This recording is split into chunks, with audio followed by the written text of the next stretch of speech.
welcome back to Talks with Dorks, your go-to geek podcast. And this is where we take it back to normal before we go back in time. Tonight, and this episode, tonight, I say tonight because we're recording tonight, but whether it's today, this morning, wherever you're listening, you've got me and Kurt, just for the first time ever, just me and Kurt, to talk all about geeky news and what's going on. And we'll even have some wrestling updates for you. Kurt, what's going on, my brother? I am all good, mate. It cannot be understated, by the way. The literal first pod since we kind of put a tail end on the wrestling side of things for the time being, and half the team go, "Nope, wrestling's done. I'm taking a break." Just yeah, that is a good point. To be fair, they've all like we all did the show. We all did that. I'm not being funny, right? I'm not being egotistical. I think I did quite a bit of work on that show myself. You know, I deserve a break. For some reason, this week I'm in more pain than I was last week after the wrestling show. I've got a weird pain in my side that just won't go. It must be said. I now owe Tony 20 quid because you actually were fine the next day. I had money on the fact that you would not be moving 24 hours later. I owe him 20 quid. I thought I was going to be not okay the next day. I generally thought, as I've said so many times, I had it in my head I was going to get hurt. Because of my own stupidity, I thought because it's been so long, I hadn't got rid of the rust. I believed I was going to get hurt in some way and I was going to be feeling very sore at least the next day. And other than the normal 39-year-old pains, I was actually okay. I mean, correct me if I'm wrong, 2 training sessions in the lead up? Yep, 2. Literally 2. That was it. And what they were, the week before was bank holiday, so it wasn't a training session. The 2 weeks before that, once again, big shout out to Lucas and the guys at Dropkicks for putting up for me, because last week I did say, I think the first lad that I worked with on the first day was a guy called Ash. Second guy was Big O, and he was the one that, carried me through, because stupidly I'd got there 2 minutes into training, I'd done whatever damage I did to my pec, and then me and him had to put a match together, and I couldn't even pick him up. I was in that much pain. I couldn't even pick my son up that night. I was in that much pain. I mean, what I love, by the way, is that we started this episode by saying back to business as usual, your normal Talk Dork pod, and then immediately started talking wrestling again. But it's all I know. Like we were just talking just before we pressed record. I've only done 1 episode of this as normal, and even then it was kind of the welcome to the team Kurt episode. Everything else I've done has been the wrestling stuff. It was the welcome to the team, and we still end up spending half hour of that episode talking about the wrestling show. So it was, so like, it's trying to, now we can actually find out a little bit more of the geeky side of it, because I said we thought it was going to be me, all of us, maybe Ash if he was free, but all of us. But Tony decided yesterday he could do it. Laferde literally can't see out of his left eye. The eyesight is finally given up. Yeah, it's finally fully given up on one side of his face. Bless his heart. And so we're not going to get any the fan turn on tonight. I'm already weirded out that there's not some background noise. He's fixed the fan now. He's a ninja now. You don't know he's coming. He's holding the mic to his mouth. Yeah, man, it's crazy. So, like, again, this is where we could actually dive in and talk some actual nerdy stuff properly, because we haven't. And yes, we'll have some wrestling updates a bit later on, because, we've got to keep people in the loop of what's going on with the wrestling side of things. I nearly said the name of what we're going to be doing later and nearly said a little bit too much. Spoilers, and that takes a reference to Doctor Who. That's to come. Me and you are going to have a nerd out talk. We won't say who our guest is for that one, because I feel like there is a little... It does mean we might be late to the party with some of the Doctor Who discussion, but we're deliberately saving it because we got a guest on who has an opinion or two, so we're saving everything for them. And I'll tell you this, it will be the first time we've ever proper dived into Doctor Who on this show. Have you been in Ireland for this whole time? It's been, because, obviously, again, when it was just me and Ash, there was no Doctor Who. He's not into Doctor Who, so there was no Doctor Who talk. The only time I think potentially was maybe Dan, when Dan came on. It was the first ever guest I had on here. Maybe we dived into a little bit, but I don't think we've ever dived into some Doctor Who talks. I'm actually quite excited because Alon Z, let's go right now, but we'll get there. So there's been some news. We have missed out on loads of news. There is DC news coming out because I'm finally it's been over a month and I'm finally editing the Portsmouth Comic Con video that me and Jacob made. That's coming together quite nicely. It's going to take a little while because I've got a lot of trimming down and adding bits. Me and Jacob are going to do some voiceovers, but that was where obviously it's the first con I'd been to since the one in Basildon I went to last year. It was quite small, but it was a con where I noticed a massive tide change with Marvel to DC costume. There was a lot of Marvel costumes, but there was a lot more DC than I'd ever seen, which was to me a telling sign that people are excited for DC once again. I mean, this is something I don't know fully to extent with you and comics, Marvel, DC. Oh, I mean, I'm repping the Spider-Man shirt today, so you can tell at least where one allegiance might be. But I mean, if you're asking for Marvel or DC, I mean, I'm not really tribal about it. Like, good is good as far as I'm concerned. But if I find I lean anywhere, I find I like. There's more of Marvel that I like, but the DC that I like, I really like. I'm definitely one of those guys who subscribes to the idea of Marvel. My opinion, admittedly, Marvel has the better heroes. DC absolutely has the better villains. Yeah, no, I mean, no, to me, just because obviously my two go-to superheroes are Superman and Batman. I'm literally looking at a poster of both of them right there, which I haven't shown you a picture because I've finally got the new Superman poster up on the wall. I had to sacrifice Beetlejuice, but I was like, you know what? I'm putting Michael Keaton's Batman up there. I've got the other Beetlejuice, the normal Beetlejuice. I've got two Michael Keatons. He can wait. Keaton for Keaton, it's fine. Basically, what it is, the range hasn't got the size frame I need. It hasn't had it for ages, so I'm waiting. But yeah, when it comes to Batman and Superman, they're my go-to guys. So I will say that they have the better superheroes. But I also understand the fault that, for example, Superman is very overpowered. He's very difficult to I'm justice to, especially in a movie and TV series. But at the same time, I've never seen a bad attempt. I've seen, to me, every Superman that's ever been, I like in some way. Some, for example, Brandon Routh, I think he is the most underused Superman we ever got. Then Henry Cavill. Don't get me wrong, bad movie, good Superman. Oh, amazing Superman. You were Arrowverse kind of guy. Did you ever watch the... I didn't see too much of it, but I know exactly what you're talking about when they did the Crisis on Infinite Earths, and you saw a brief resurgence of Brandon Routh. Killed it in that.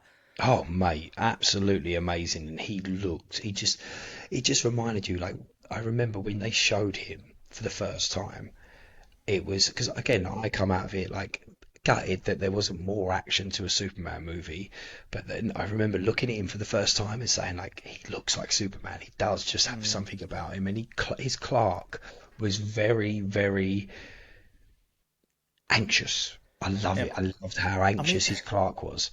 I think that film in general really falls into the trap of amazing casting with a fairly rubbish movie. Like, I know he's kind of persona non grata right now, but Kevin Spacey as Lex Luthor is amazing. Like, that casting works. It's just a shame that it's Kevin Spacey. Oh, mate, it's so hard at the minute because there's so many people that we all respected at one point and we loved their work that we cannot talk about on certain things because they made mistakes, obviously, and some of them unexcusable mistakes. I think with Kevin Spacey though, he's on a bit of a redemption. Yeah, I don't know. Don't get me wrong, bottom of a steep hill, but yeah, he may. I don't think he'll ever be back as Lex Luthor unless they really wanted to switch on the villain side of it. I mean, I know this divides opinion as well. Like, I did not think that I would be saying that Alan from 2.5 Men was a good Lex Luthor, and yet John Cryer. Thing is, because I don't know if you've ever seen Superman 4. Is it Superman 4? Yeah, it is Superman 4 he's in, where he is Lenny in Superman 4. He is the goofball character to Lex Luthor. Hang on. Oh, hang on. It's his nephew. It's Lex Luthor's nephew in Superman 4, and I'm sure it's Lenny. You're asking me to remember the worst Superman movie. Whoa. I knew that would get him.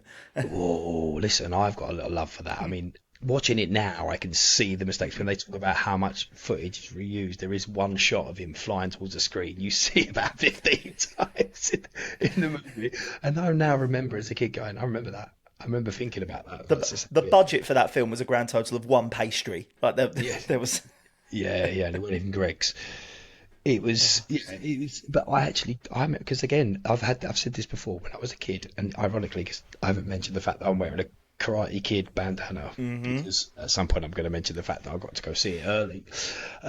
Jealous. Yeah, good. But I had, as a kid, I usually always had the sequels to films, and it was always like, if I had them on video and that, it was Karate Kid 2 and 3, not Karate Kid 1. Or Were you one of those kids who thought, oh, because it's number 2, it must be better?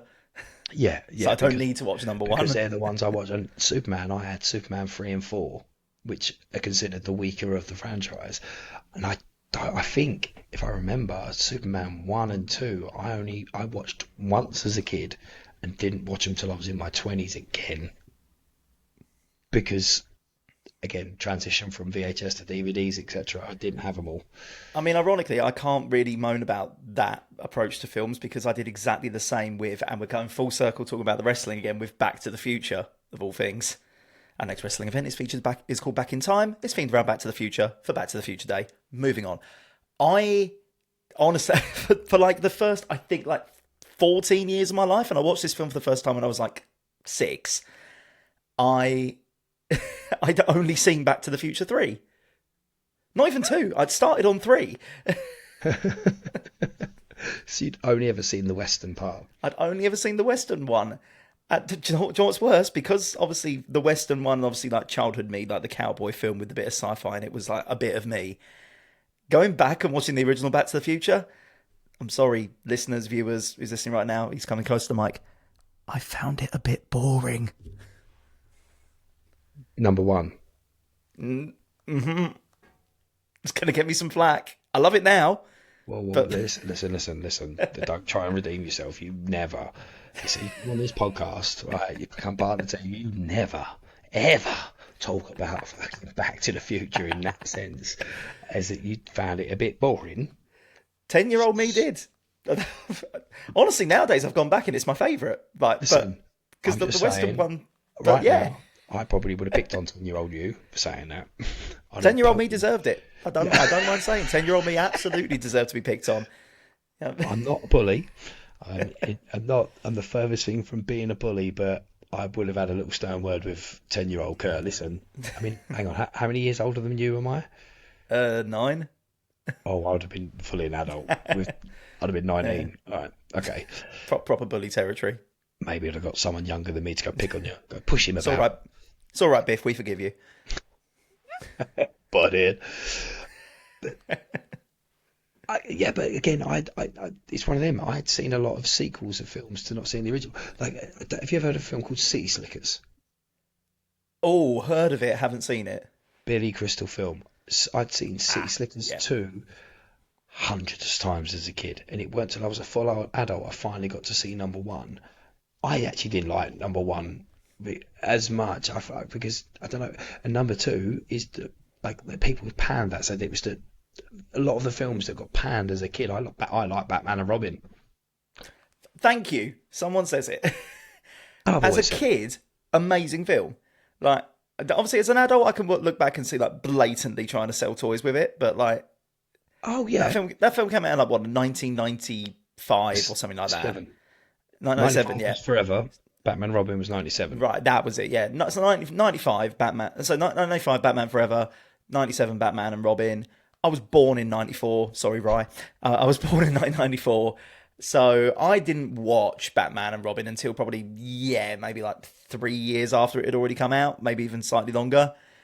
So yeah, as a kid watching it, 6 or 7 years old, like, it was awesome. And I didn't spot the flaws with it because, as an adult, you can see, like I say, blatantly just trying to sell toys. Also, as a comic book fan, I will not forgive them for what they did to Bane. Like, physically, one of the best looking Banes. Character-wise, what did you do? At the risk of quoting The Godfather, look how they massacred my boy. Like, yeah, but then for me, when I watched that, I'd read a lot of Superman comics. I didn't get into more Batman because I felt, again, as a kid, I was in '97. I would have been 11, so Batman comics were a little bit darker than what I like my big bright blue comics back then. I say that, no, I'm lying, 'cause I did like some darker ones, but I'd read a lot more Superman comics, so I knew who Bane was. I'd seen him in the animated series, but that was my first real proper introduction to Bane, was that Bane. Because so again, I was 11 years old. I was just cool that I was getting to see Batman and Robin in a movie. Batgirl. I was a male. I was 11 years old. I was 90s. It's Alicia Silverstone. Say no more. Uh, Call me what you want. That is something I will always hold to. No arguments from me, mate. I loved the cheesy jokes when he made that joke about this is why Superman works alone. I was like, he mentioned Yeah. Superman. Yeah, everyone else. Or the back credit card. Thought it was a great idea. Never leave the cave without it. Literally, I wanted one of them. I Oh, to be wanted fair, one. the best pun and the best joke actually is from the movie before, with first of the live action movies with Robin in it, and towards the tail end, they're infiltrating the island, and this platform starts raising up. It's rock, but it's a platform underneath. And Robin goes, "Holy rusted metal, Batman!" And Val Kilmer's Batman turns around to him and says, "What?" And he Yeah, goes, "The rock, it's full of holes, like metal, like holy." It's like, it is the worst, most shoehorned in Robin holy joke ever, but I love it. Chris O'Donnell was Robin. Now I look at it, I would have loved to see the continuation of him into Nightwing. If he'd become Nightwing, like, I would have been very here for it. It was very, very good. And this is something I worry about because when you get Batman and now they seem to be trying to skip past Dick Grayson. I mean, I don't know if you ever watched Titans. I watched it and I didn't watch it. I watched good I chunks of it. genuinely, and I hate the fact I have to say this, I tried to get into it and couldn't. I did enjoy it, but for some reason, I don't know why, it was just one of them, like, I'd start watching it, I'd binge a few episodes, and I'd come back to this, and it just didn't all the time. But I watched good parts. I watched it, like, to be fair, like that first episode, like that first bit where you first see Robin and the whole "fuck Batman" sold it on What me an that opening he would line. make a great Nightwing. This is really stupid because it's open. I've got to close my door because it's open, and I'm probably talking now. We are professionals, we swear. It's usually the third going to get an Amazon delivery package. But yeah, I mean, again, we're talking a lot about DC. The reason I'm saying is because I think that there is a massive time. I mean, I'm not saying that Marvel's going to fail now with what they got coming up because I mean, I've been watching Brave New World. I didn't go to see it at the cinemas. I did hear it was good. I realised it was on Disney Plus, so I started watching it. I watched 20 minutes Sunday night, watched 20 minutes last night. It's kind of been my go to fall asleep, but I'm actually enjoying watching it. And I was like, I've not been like last few Marvel bits I've not been too excited about, other than Deadpool, Wolverine, Fantastic Four. I'm looking forward to. Yeah. Obviously, the Avengers movies I'm really excited about, but I like to think that DC, because I will always vote DC over Marvel, that DC is starting to hype up some excitement because Superman to me looks amazing. Yeah, the gun effect can't be understated. Like, James Gunn knows what he's doing. Hmm. And I love the fact that people were so overly critical of Corin Sweat as Superman. Yeah, people are so enamored with Henry Cavill as their Superman, and of course Henry Cavill, king of the nerds. Yeah, we salute you, our Lord and Savior. But I won't hear bad things said about his Superman, no, but go on. absolutely I know not. what But you're like gonna say. David Corn Sweat as Superman, like, people are so overly critical of it because, again, Cavill, god tier in many ways, that people almost didn't even want to give him the time of day. They hated the change to the suit, even though it's a more actually realistic looking suit, before any CGI got applied. They hated the fact that in the trailer that they got released originally, a can gets thrown at him and you see him flinch, to the point they had to re-edit it so he doesn't flinch. And the A stupid lot of thing nitpicking. is, But that little bit there, I have gone on so many videos where people are, and every time someone's commented about the fact he flinches, like pointed out, not one person has mentioned the fact in that moment his suit is battle worn. We don't know what happened 5 seconds before. We do not know whether that man has been affected by kryptonite because that makes it. We do not know anything. You have seen. They clearly showed that shot for a reason. Also, like, I'm going to throw this out there. Superman might be invulnerable, but it's not like he doesn't feel pain and he's like totally unfeeling. Like, you know, he would register this can hit me, and he would probably react as like, what the fuck hit me? Like, even if he didn't feel the pain. Like, so the fact that he flinched, therefore it's not, therefore it's not comic accurate. It's like, no, he would feel it. It's just it wouldn't do any damage. It's because, and of course, if you tap me on the back of the head, even if it didn't hurt, I'd react and go, what was that? Again, this is because it's a common misconception. Obviously, again, like you say, you look at Brandon Routh, phenomenal. One of the most famous scenes in that is the bullet to the eyeball. Doesn't flinch, hits his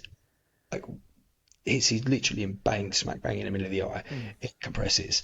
Henry Cavill gets hit with things, or you like when you see him recover from kryptonite. The punch doesn't move. But again, that is an overpower. We're trying to humanize Superman. We've got to realize that, again, look at that moment. He has clearly been through a battle. Absolutely. If he's been beaten down by something that is more powerful than him, he is going to react. He is going to be. And also, there's a difference between standing face on with the thing and it hits me and I'm prepared for it, so I know exactly what's about to hit me and I know I can take it so I don't flinch, versus feeling something hit me from behind and going, well, what was that? Yeah, like, exactly. That's how I interpret that scene. Not like he flinched in pain, but more just like something just hit me from behind. It's not like I have no nerve endings. I did feel it, and I reacted to, well, what hit me? And this is why I'm excited about James Gunn, because he's able to humanise. Look at Guardians of the Galaxy, humanised a tree, humanised a raccoon. He's humanising a dog in this one. He's humanising Superman and making us feel for that character, because that's what we need to do to believe that if we get to a point in this universe where Superman gets killed, for example, by Doomsday and comes back, we have to think for a moment he ain't going to come back. Also, like I say, Gunn working on Superman, especially, I'm excited for, because let's be honest, the Guardians of the Galaxy in comic books was nowhere near one of Marvel's biggest franchises. No one knew. I'd heard of the Guardians of the Galaxy, didn't have a clue who was in it. Yeah. The only person I knew of was Rocket Raccoon. Yeah, and obviously Gunn, as part of the big Marvel machine, but Gunn, took that obscure, with a cult following, but obscure comic book and made it into one of, if not the highest grossing franchises out of all of Marvel. To the extent that, this funny band of ragtag, outcasts, you're shedding tears at points for them. You're genuinely invested. You don't want to see it end. To the extent that they changed the characters in the comic books to better resemble the way they were depicted in the films. Yeah, same again. So and imagine how they done with Aquaman. Imagine what that man can do with a property like actual Superman. Exactly. And this, obviously, something we were going to talk about, we might as well bring it in now, that there is, you talk about Marvel and DC. Yes, when James Gunn got fired from Marvel, hired by DC, rehired by Marvel, then given the reins to DC, we were all like, oh, there's going to be tension. I have a weird feeling that he could be the bridge between something down the line that could be what we all want to see, but without realizing it. We know that the Avengers, Doomsday, and all that's going to wrap that up. James Gunn has said his Infinity story, Infinity Saga he's got for DC is going to be 6 years long, and then it ends. I've said I then think we're going to get the multiverse, we're going to get a return of Justice League, Zack Snyder's Justice League characters, maybe not the Flash, but there will be a combination. But they have just announced, what a strange time to do it, just as Marvel and DC are about to go head to head in the cinemas with Fantastic Four and Superman, two movies that both sides of fans and all fans of all are very excited for. They've just announced a Batman versus Deadpool comic book crossover, which firstly, Marvel collaborating with DC happens once in a blue moon. I think it's only happened like once before. And secondly, if it was gonna happen, of all the superheroes, of all the properties to collab, Deadpool and Batman, they could not be more opposite. Again, and I think that's why it's going to work. Because we've seen it. Deadpool and Wolverine, the polar opposites. Look how that works. A grumpy Ironically, the last time they did a collab, I think it was the last time, they basically did like hybrid comics. Yeah. And it was Wolverine crossed with Batman. Mm-hmm. Which, by the way, had the worst character design and name ever. He was called Dark Claw. It sucked. But just, drop in the ocean for what was to come. I will take it. Because it was at a time where they didn't want to... Neither side wanted to give the other side credit, I suppose. But now it's like, listen, if you're clever... If you are clever, because let's face it, Disney's going to own Warner Brothers at some point. They're taking over everything, but or Netflix is going to take one of them. But if they're clever, if this works and people love this comic and they're clever with the storyline, make it funny, make it dark, make it the best of Batman and the best of both. Bring them together. Bring us this comic that we all go, what if? Then we're asking the question. What if? Hey, Marvel owns What If. yeah, okay. What could be? I mean, honestly, those little character beats can be so brilliant as well. Like, I think, again, this might have been the last time, it might have been the time before that. You had this brilliant... Oh, what was it? It was... We had... I can't remember which superheroes it was. I mean, it must have surely, therefore, been like Captain America and Batman, but I don't know. But I know the villains was a collaboration of the Joker and Red Skull. And it led to an in my eyes, immortal scene of, towards the tail end of the comic, spoilers, towards the tail end of the comic, the Joker obviously having never met Red Skull before, but they both collaborated as, mutual villains against the superheroes. Towards the end, the Joker finds out that the Red Skull is a Nazi. And there's that brilliant moment where the Joker turns around to him and basically goes, "What? You're a nut?" And then betrays Red Skull, and then the Joker basically helps defeat the Red Skull with the line, I might be a criminal lunatic, but I'm an American criminal lunatic. Such of the age of justice, truth, justice, in the American way. Love it, absolutely love it. Yeah. And, again, when the Joker thinks you're too much, you're the bad guy. Yeah. USA. Again, it's one of them that. The possibilities are endless if it goes that way. If this comic goes well and they look at it, they can go, right, let's start aiming for... Because this is what I was saying about... I was just reading some DC news. The Batman Part 2, they're still waiting on a script. I'm at this point where I don't know if it's ever going to happen. If it does... Do you know what? I'd want to see more of Pattinson's Batman. I think it was amazing. I think that, I was fully engrossed in that film. Weirdly, it does work as a standalone, though. Like, you don't have to make more. If it ended there, I wouldn't be mad. No, and my only concern is I hope they do. I'd love to see more, like you say. But at the same time, if, I know they're saying, like, we've got Elseworlds, we've got other storylines being told. But right now, like, I don't want to be confused by two Batman. We nearly had that with Jokers. There was, Joaquin's was coming out. Gotham had just finished. Well, they solved the Joaquin problem pretty quick. For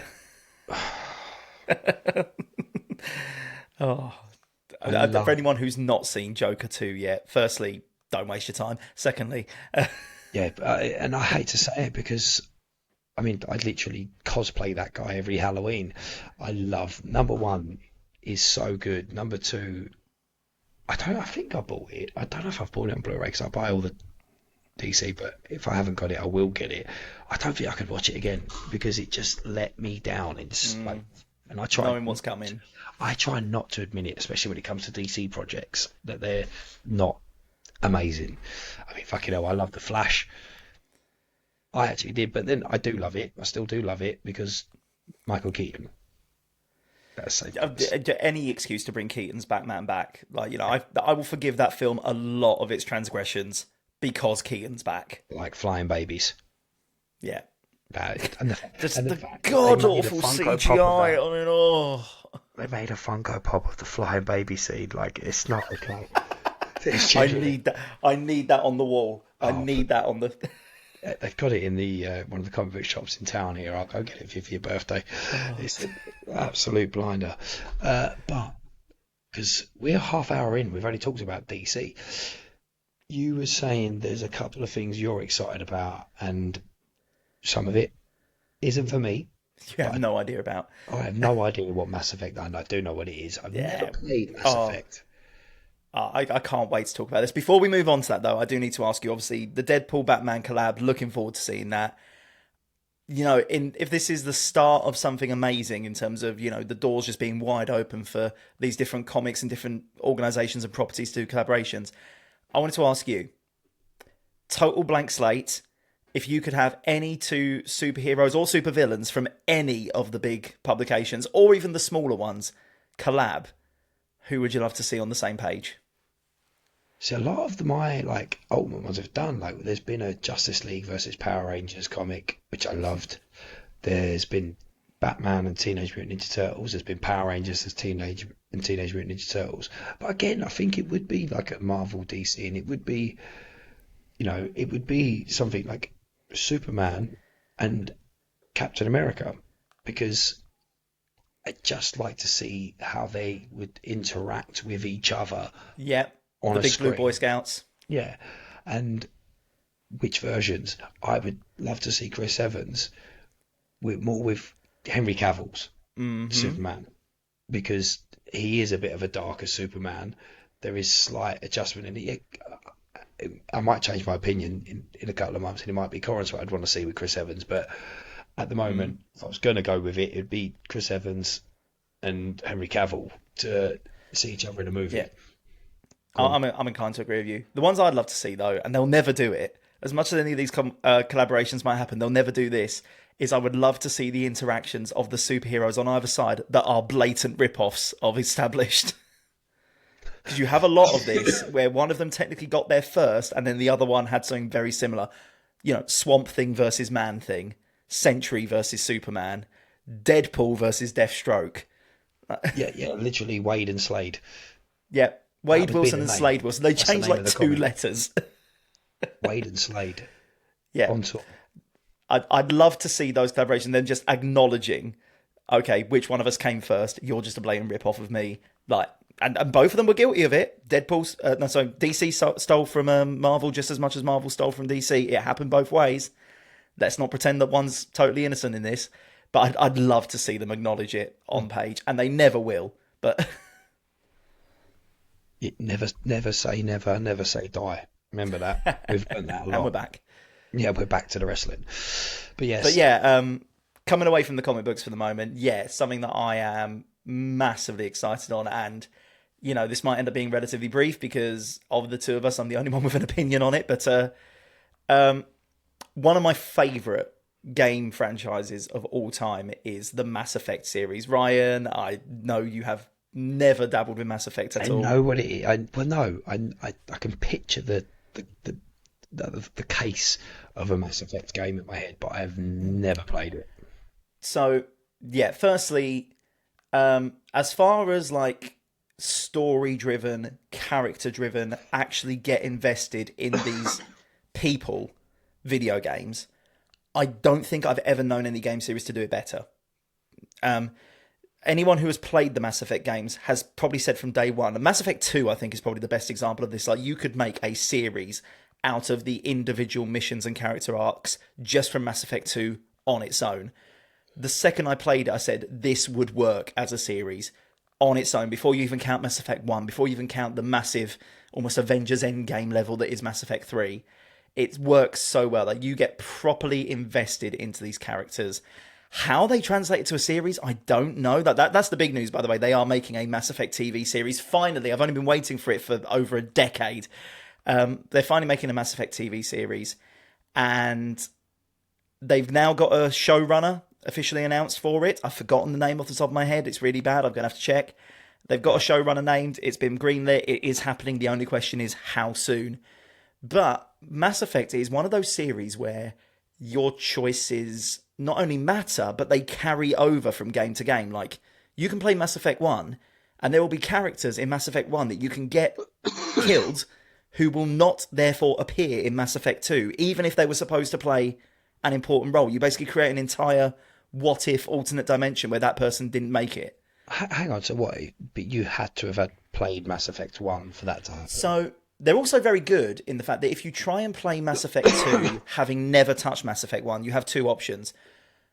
Nowadays, they've done the definitive remastered editions that included all the DLC, but when they originally got brought out, there was an option with Mass Effect 2 and Mass Effect 3 after that to, for like £2, download a sort of interactive comic that basically took you through the core choices from the previous game, so you could kind of set up your world state to be, I want this character to survive. These are the decisions I would have made if I played the game.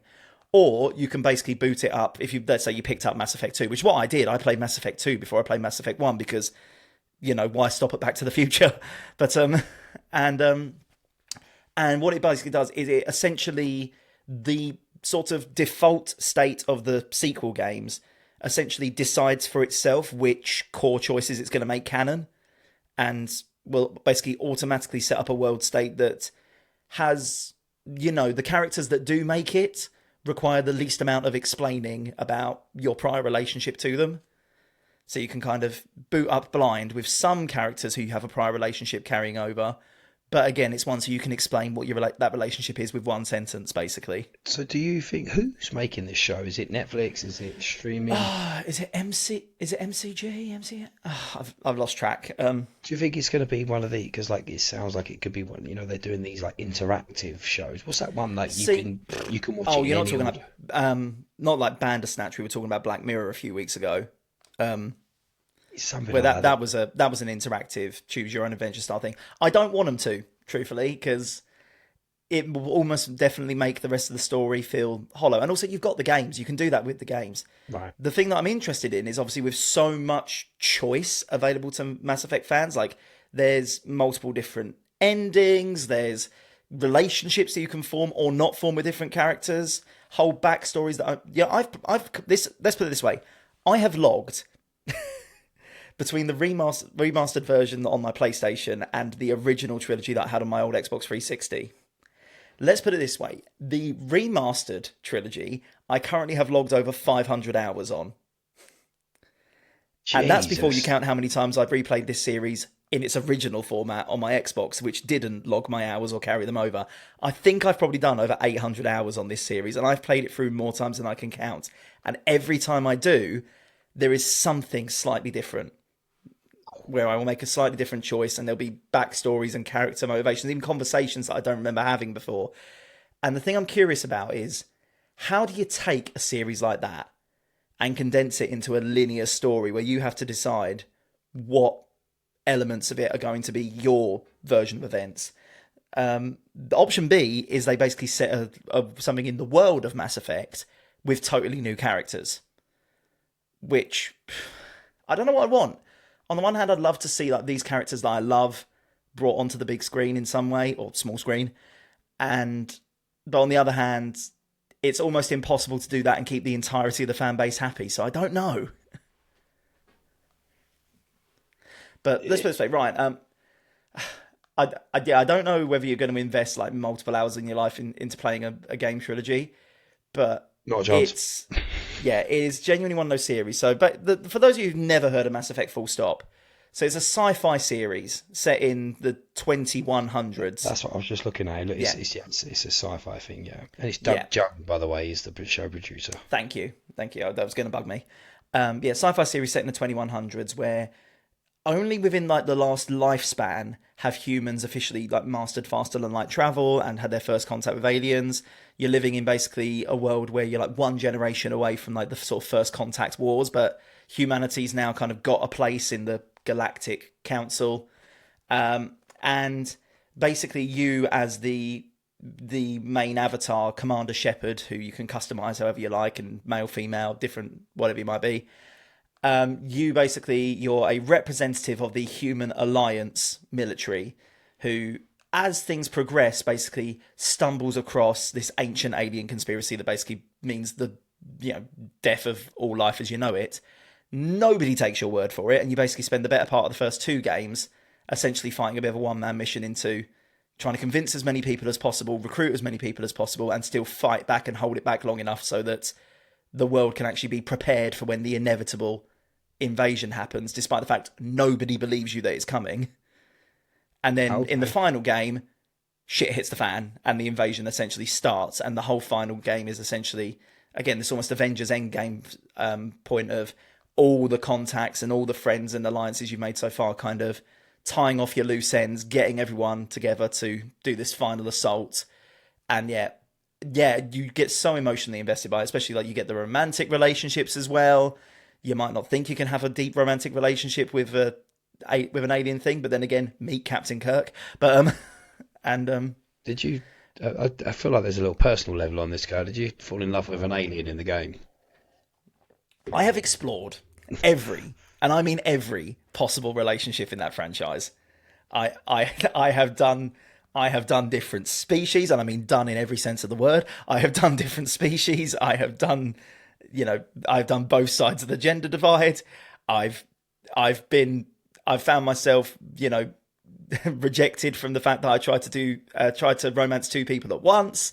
I've started a relationship and absolutely blown it up by taking the wrong side in an argument. I have done every nook and cranny, and I really regret my choice of words here, of that franchise. I regret it as well, because I feel like I might have to have a conversation with Mr. Like this, and if he ever says he's going to get back into Mass Effect, I'd go watch him, to be honest, and sit with it, because, like, I'll tell you something, I bet you the weeks he's playing Mass Effect is when you go through a lot more tissues. and your moisturising cream gets very thin very quickly. Kurt's having fun with a green alien, 3 heads. Oh, there's no green ones. No, wait. No, tell a lie, there's one. You're into the blue kind of aliens, are you? Fair enough. Honestly, answer me this. How much do you love Avatar? Can't stand the thing, mate. Oh, okay. Fair enough. But yeah, honestly, like, it's really hard to do it justice. I remember when a mate of mine first tried to pitch it to me, and I was like, okay, I guess. And then I finally tried it because it was on sale in my local CEX for like less than a tenner. That's probably why I picked up Mass Effect 2 first, because that was the one that was on offer. And I feel like I either need to thank or kill that man, because so many hours of my life have now been lost on that game. But yeah, it's so hard to do it justice, other than, like, if you have a spare, week to do the whole franchise back to back, it's so worth it. And you'll never have the same playthrough twice, and you get so invested in the storylines and character developments and all of that. But I've been clamoring for this series for a long time, and I am both excited and anxious about what they're going to do with it, because if they try and translate the characters that I know to the screen and don't do it justice, I will be just sitting there going, how dare you? How could you? I mean, like I said, I've never played it, and I had to remind myself of what the game looked like to sort of understand. So I've never played it, and the problem I have nowadays is having time to sit and play hours upon hours of storylines. Get Jacob into it. Yeah, no, but to be honest, he doesn't have to bang an alien. He's 7. Like, he can wait till he's 10 till he starts playing around with alien. Fucking hell. So there's been a couple of, like, gaming, like, I don't know what they're called, like, like they have the, like, D23, like, they're like cons, aren't they?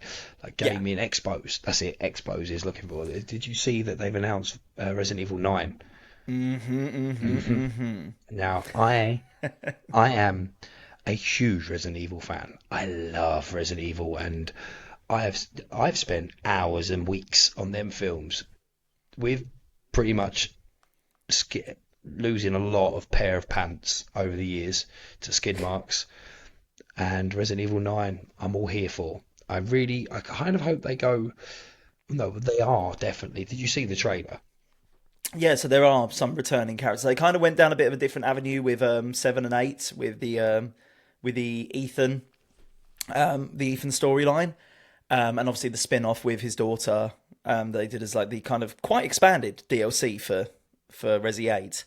But yeah, they're kind of bringing it back. I don't know. I don't know if you could quite tell from the trailer whether they're still keeping it first person or not. But it is. There wasn't really any gameplay. A lot of gameplay footage. No, very much like mood setting and. But the fact, do you know what I loved? Because I was watching loads of reaction videos. Is when you saw the RCPD.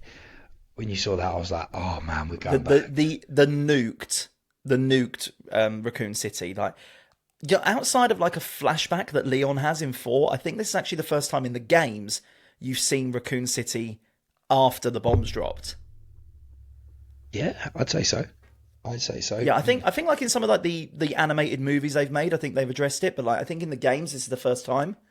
Yeah. And so much nostalgia.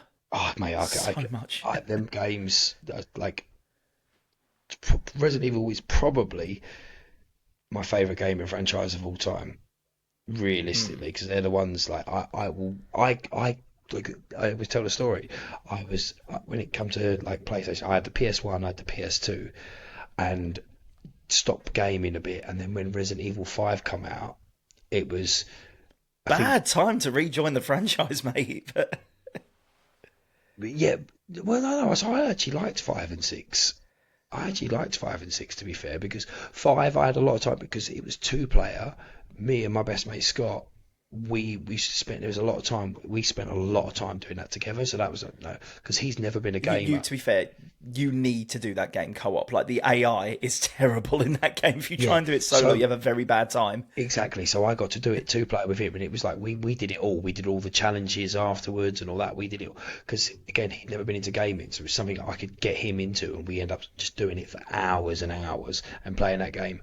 But yeah, was it Resident Evil 5? Yeah, because I had Resident Evil 4 on the PS2. Yeah, Resi 5 was on PS3 and Xbox 360. It was the one that was set in Africa. Yeah, so that one, it was then, because it was 2009 it came out, because I remember I was going to Magaluf that year, and I was like, I haven't got a 360 or a PS. I hated the controller for the original Xbox. I played it once and I couldn't stand it. So the I was really reluctant. Is that? But it was like to buy an Xbox 360, it was like £90 to buy one, and the PS3 was like 180. It was like, well, I'm only going to play it for one game, and I haven't actually bought and played a PlayStation since, like for myself, other than I bought a PS3 just to have it on display, and I've got a PS4 because it's Brad's. I've been on Xbox ever since. That was Resident Evil 5 changed me over to Xbox, and I've been Xbox. I mean, to be fair, I've been a PlayStation man through and through. I was PS1, PS2. I've got a PS4. I've got a PS5. You might have noticed a number that I missed because I betrayed to become an Xbox man for the 360. Like I will very much bow to that console at the very least. Even with the Red Ring of Death, and I had a few of them, but I got lucky. Yeah, I never had one. I had it on my first ever one, but it was second hand. I bought it from like cash converters at the time. So I'm saying it was like cash converter because I was like, I'm not actually gonna start gaming on this. I just want to play Resident Evil, and then I carried on. I had the original white Xbox 360, and then I bought same, yeah, a black version of it. That when they updated it, when they added the Wi-Fi inside instead of having to have the adapter. Oh, I had the adapters. I had everything. My original, and it was original. I think it was one of like the first ones. I think I got mine in like 06, so it was early at least. And yeah, I honestly, it only died on me 2 years ago. It finally gave up the ghost only 2 years ago. Like with nothing need doing for it, I was just bolting things on and giving it the defib and just a few more years. But to be fair, like I ribbed you a bit for jumping in around 5 and 6. I'm not a 5 fan. I did like 6 though, and a lot of people look at 6 as where it really fell off. I liked 6. I like 6 because it's 6 the one where you could be Leon and Chris Redfield. Yeah, so you had 4 campaigns in the end. So you had Leon, Chris, Jake Wesker, it was Albert Wesker's son, who you team up with Sherry Birkin, who's all grown up now. So I was in for that. And then there's the secret hidden campaign when you've done everything else where you get the campaign with Ada. Yes, yeah. So I loved number 6 because it was the first time you had Chris. But then to me, if I remember, I was a bit like, why wasn't there ever a big conversation about Claire? Yeah, it kind of gets glossed over, doesn't it? And when they finally meet, that because I remember when they finally meet each other, it was kind of that's the bit I remember not liking. It was like, why wasn't there more of a big deal about them two Mm. finally meeting each other, Yeah. kind of I don't run even into each mind. other and run off? Yeah, I don't even mind because people really hate the fact that each campaign, there's only really one campaign that's really almost classic Resi Evil, and that's Leon's campaign. Chris very much playing like Gears of War. Jake, it's all punches and kicks mainly, and then Ada, yeah, you're back to almost like Resi 4 style a little bit. Yeah, a lot of people hated the variation that you had. Or should I say deviation from what they knew with Jake and Chris's campaign especially, but I was like, you're getting 4 games essentially. They're actually 4 decent campaigns, and the Leon campaign, like genuinely, the first mission of Leon especially, genuinely shit me up a little bit. Mate, I feel like I need to go through these games again. I've got them all. I need to. Oh, I think maybe in preparation for number 9, I might start from number 1 and do them all. I did. I have done them recently. Number 1, 2, and 3. I don't think I really did 4. 4 OG PlayStations or remakes? remakes. I did the remakes before. I've got. I can literally see because I've got a lot of my old retro games here. I've got Nick. What one have I got? Original Resident Evil. Oh no, maybe I don't have any of them on I the. mean, to be fair, although I will Oh, tout the 2. remakes, I love the remake of Resi 2. However, Resi 1 especially has to be played with the bad voice acting. There is no other way. Mate, the videos beginning of that were absolutely brilliant with the where you think like the wolf, like we think it's No, don't go. yeah, Oh, just where are you? It's peak cinema. peak cinema. We went nearly an hour, Kurt. We meant to keep these things under an hour these days. But we've still got a bit, I've got more to talk about. I could sit here and talk about Karate Kid Legends, but I'm just going to tell you because you've not seen it. Karate Kid lore? So, he's going to end the pod after I say this. I'm already The thinking only about Karate what you Kid, said earlier. the only Karate Kid that I have seen is the Jaden Smith one. Oh, for fuck's sake. Fucking hell. The annoying thing is, had this been pre-announcement of Karate Kid Legends, I would probably be kicking off with you because I hated that film. Annoyingly, not because of the actual film, because to me, I didn't understand how they can make a Karate Kid film about Kung Fu that Yeah, doesn't have that's the Mr. thing. It's like, he doesn't Miyagi even and learn doesn't have karate. Daniel-san. Doesn't have Mr. Miyagi, doesn't have Daniel-san. Like, what is the point? Like, this makes no sense. Like, why didn't you call it Kung Fu Kid? But, so, you will love Karate Kid Legends because it is the continuation. It's a Jackie Chan era Yeah, if there's sequel. If you're going to say it's a sequel to that one more than it is the originals. if But there is one good thing that comes out of that is we get Jackie Chan's. my advice to you, if you're going to do any homework, go watch the fucking Karate Kid films, the original 1, 2, and 3. You could watch the next Karate Kid. Don't get excited. It's a tough watch because I'm not gonna lie, all the way through it, you think you're going to see Daniel at some point, you don't. Just so you know. Even when Mr. Miyagi says, "I've got an old friend to meet," you're like, and it's a monk. Spoilers, it's a monk. They knew what they were doing with that. Yeah. But go watch them films. Please go watch Cobra Kai because Jesus Christ, that series is one of my favourites. And obviously, this film is set after Cobra Kai. There isn't too much interaction between the Cobra Kai, but what I will say is how they. One of the burning questions for me throughout this was how are they going to link these universes? They do that in the first 3 minutes of the film, and the way they do it, I was grinning, and it was just the opening, it's just like the opening sequence of a film. I was like, oh my god, that's how they've done it. That's how they've linked it. That now makes sense. I'm so happy that there was a Jackie Chan universe because of it. I mean, like I said, I'm literally wearing the bandana right now that they gave me free when I went to see the multimedia screening. Got to go for free to see it early at the Odeon in Leicester Square, recliner chairs, free popcorn, free drinks, free bandanas.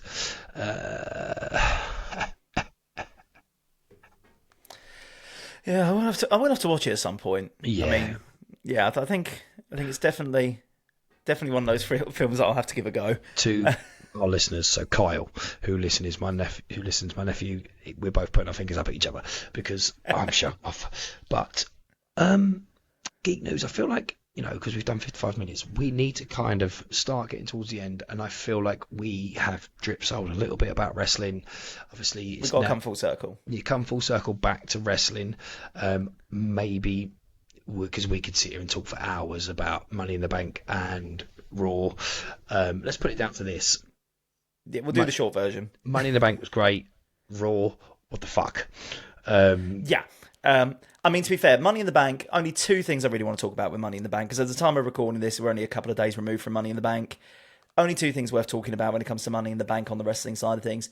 Firstly, I just feel the need to throw my 2 cents in when it comes to everyone who was moaning about, when the show started, there was barely any seats filled, that you could see so many empty seats. Firstly, the problem with the Intuit Dome with all the really good LED lighting they have around the seats is it's blindingly obvious when there's empty ones. Secondly, people using that as an excuse to moan at WWE for the fact they've whacked their ticket prices up, which I'm not happy with. But you only have to do a passing glance at the news from that day to know there were the fucking riots in LA at the time the pay-per-view was kicking off. And by the time it's midway through the show, there's not a single empty seat. It's just people arriving late. Yep. Calm down. Relax yourself. But speaking of calming down, you absolutely have the right to lose your collective shit over R-Truth, or should I say Ron Killings is back. Like Triple H going into the press conference saying it's all part of the show. I don't think that was. I think there was a but is it like, so am I reading what happened on Raw with him? He's taking his hair off. I feel like he's going the same route as me and now embracing the full baldness. The bandana's hiding a lot. That's what you get. There's the monk. There's the monk's ring. Go to video for that bit. Is he going heel? I don't think so. As much as have you ever seen much of Truth pre WWE, or like in his interim between like first run in WWE and second? Mm-hmm. Because like the impassioned promos that man is capable of cutting. Like one of his first promos in TNA is like, that's the man we're getting, and I'm from the looks of things. And that is very much the man I'm here to see. Like, I'll be honest, although he was endearing and I didn't want to see him go, I did not find R-Truth funny. I'm sorry I didn't. Hey, I am really upsetting some people on this podcast. Be one of them. I'm all here for the hot takes today. But I cannot fault the man as a performer. I cannot fault the man's longevity. And I had a lot of time and a lot of respect for him. And seeing the more serious side of him, I am absolutely here for. So yeah, I'm really, really keen to see where this goes next. The dude is 53. He has access to the fountain of youth. And he's got so much more to give as well. So I cannot wait to see what more comes of that. Yeah, I'm intrigued to see where it goes now, because obviously it's like everyone wanted him back. They're expecting just to keep R-Truth the same. And now we're going to get a different side of it. Again, I'm on like board with a new R-Truth. I just hope, like, because this current John Cena like with a lot of decisions being made at the moment aren't faring well. So I mean, again, it goes over to the Jey Uso thing. He had that belt for no more than 60 days, and there was a big build up of it. He's now lost the belt. I am unsure whether, because I've seen a couple of things, maybe Jay's injured. Maybe he's injured. There is rumours that they've given Gunther the belt back because of Goldberg. Which please, I will take that man having a retirement match. Please do not put a belt on that man again. No. I love Goldberg. Still. I came through. I like a bit of Goldberg, but I do not want to see that man have a belt on him again. I'm still seeing the ghosts of Kevin Owens and the Fiend. Like, no more, please. Yeah. Yeah. But yeah, I mean, here it goes again. I did not think that Jey Uso was a good world champion. His singles ring work does not back up the position that he was in. He's an amazing character. He's over, and I love him. But he is not... Oh, God, B+ player, here we go.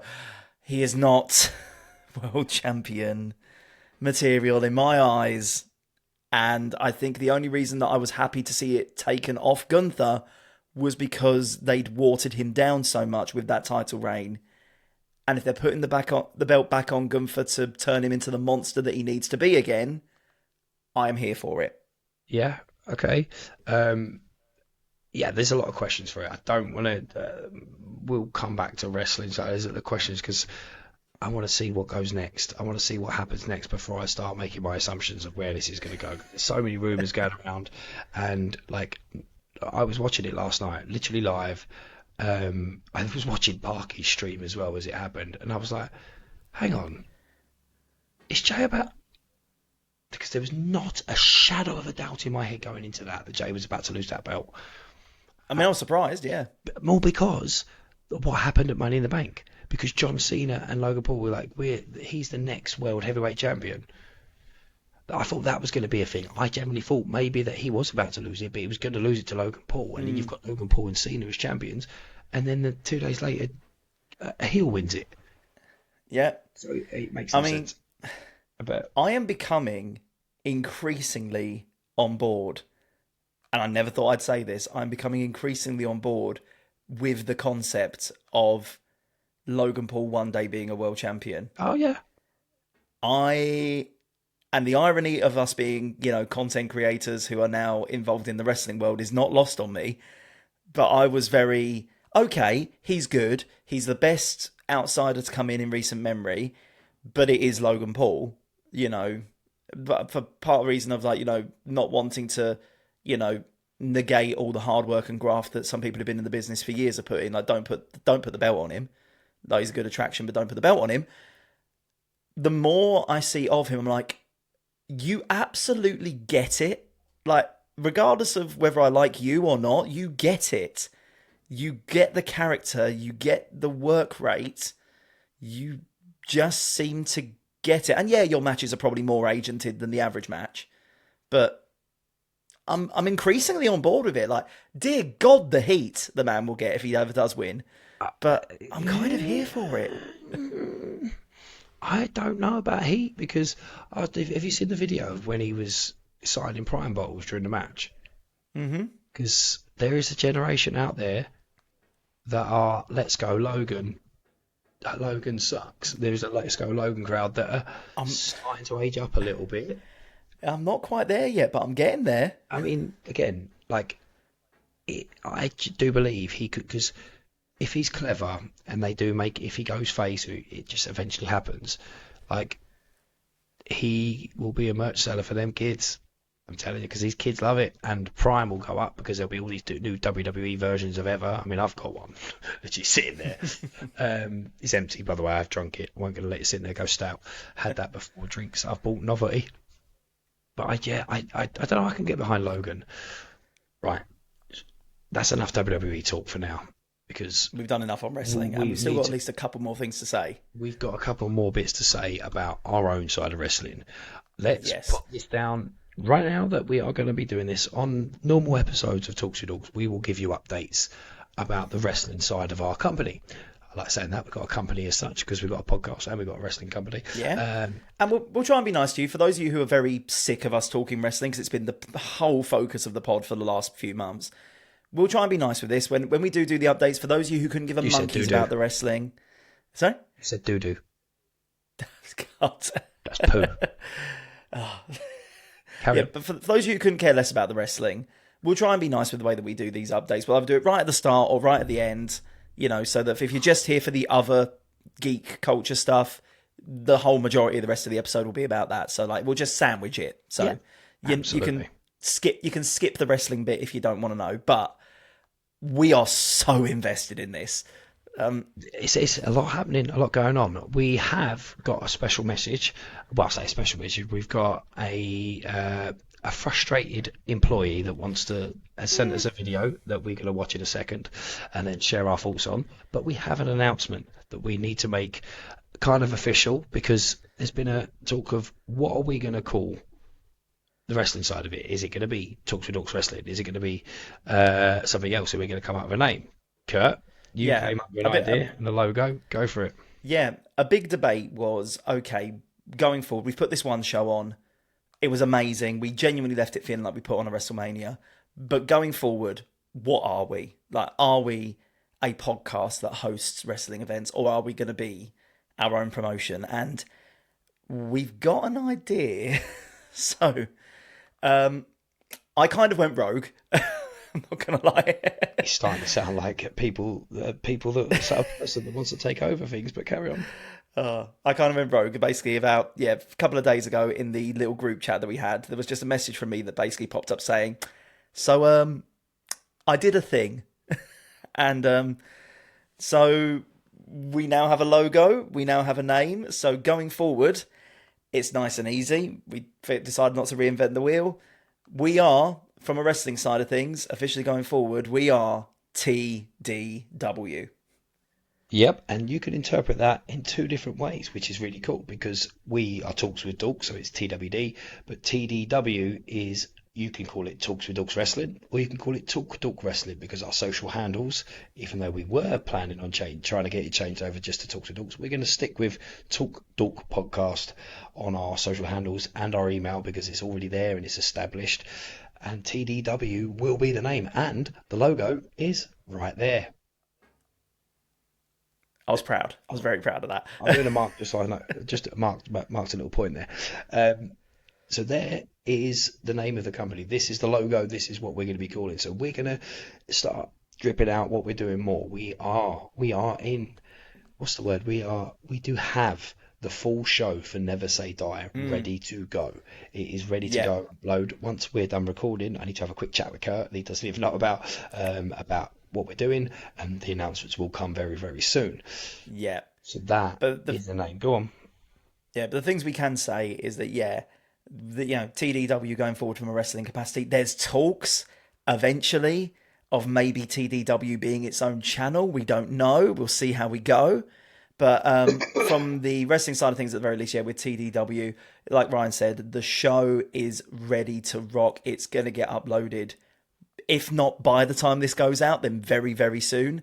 And we'll let you know how you can get your hands on the show for any of you who weren't there or who just want to relive it. We'll tell you exactly how you can do that as well. But watch this space. Again, by the time this episode goes out, we might have even done the announcement around it. But if not, it'll be coming very, very soon. On that note then, because we are well over the time we should be doing, let's see what Parky has to say about Never Say Die. Oh, he's back, is he? Oh, he's got some things to say. Oh, he got thrown out by security on the show. This isn't going to be good, is it? Probably not.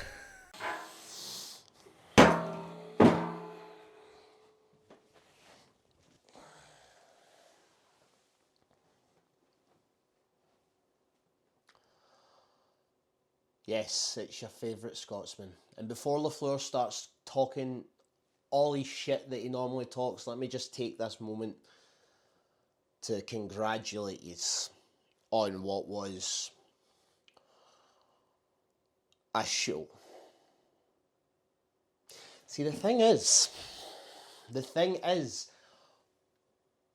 why am I the butt of all the jokes? Why am I the one that keeps seeing the clip of me getting crossroads by a man who dresses up like a former world champion? Why am I being targeted? Is it because I'm the only Scotsman on the show, surrounded by a bunch of Englishmen? Is that why I'm being targeted here? It's not on. You guys saw what I was able to do at Never Say Die. You guys saw the path of destruction that I put out there. Hell, you even tried to fine me for taking out 2 of your security guards that you had to hire in for the show. As you can see, the bank account is still dry, as I will not be paying that fine. And then you go and book another show in October, 26th of October, back in time, back in Basildon. Jay knows he's booked. Stally knows he's booked. Max probably going to be booked as well. Yet no mention to the man who laid out 2 security guards and then got laid out by a man playing dress up. See, I don't even know if you've noticed, but I've invested in some more hardware. Maybe I'm just going to need to take it down with me. Maybe I'm just going to need to prove why you don't mess with Parky streams. And I know I'm taking this from Alter Ego, but let's be honest, the Alter Ego and this guy right here, they've kind of blended together. So you just wait. October 26th, I'm coming for redemption. I'm coming for payback. It's nothing personal. It's just pure violence. So, we just heard from Parky. We just saw what he has to say, and he has some very, very choice words for a couple of people. Namely, our cosplay nightmare himself, Kev D. As he calls him, a man playing dress up. I think what Parky is forgetting here, that Kev has wrestled in the past and wasn't just putting on a performance. He has done this before. What do you think? I mean, also saying, the JE's been booked, Stally's been booked, all the other guys have been booked. But you haven't booked the guy who laid out 2 security guards and then got laid out himself by a man playing dress up. Do you want to know why, Parky? It's probably because you were able to get laid out by a man playing dress up. Yeah, and also you laid out two men of our security who are not wrestlers, laid out other people, and it caused all that carnage. So maybe we're not in a rush to book you, and the fact that you have just claimed that you are not going to pay the fine that we set you. So we will be addressing that, and we will be having a conversation with you about that. And if this isn't an agreement hasn't been made, then maybe we'll talk to our GMs, because they're the matchmakers. I feel like there is something here. Maybe Parky, I don't know whether you deserve a match right now if you're trying to play against us. I mean, if he's playing against one of us in particular, I know one man who wants the match. I mean, what did he call him? Lafleur?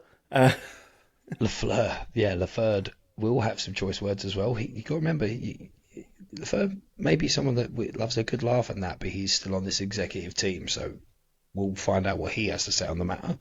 We'll have a chat with the GMs. We'll have a chat with Kev, and I think Max may have something to say about this. Oh, mate, every time I cough, that pain that goes through me. One person who's not having the match is you. Yeah, I think I'm done with the wrestling now. I thought I was okay last week. This week I'm not so okay. But yeah, okay. Definitely some things to address there, Parky. Thank you for your video. Appreciate your feedback on some of it, but maybe you didn't play this the right way. Everything has its what's the word? I think in the industry they call it receipts. That is it. Receipt is definitely something you should be a word you should definitely be thinking about going forward. Absolutely. And to be fair, Parky, it's nothing personal. It's just business. On that note, don't forget, if you were a card grader and you love to see your cards get the grade they deserve, go to treefroggrading.com. Use the code TWD15 for 15% off. This is Talks with Dorks. I'm Ryan. That's Kurt. Kurt, give them whatever socials they can find you on. I'm on Insta and X at that Kurt Wilson. It will be TikTok soon. I'm going to make this man get. You'll get me there eventually, kicking and screaming. At least taking over one of our socials on TikTok. Well, basically our TikTok. Do something there. I'm the DJ Ryan S on Instagram, X, TikTok, and Facebook. And we are at Talk Dork Podcast. Again, my name's Ryan. His name's Kurt. See you later. Later.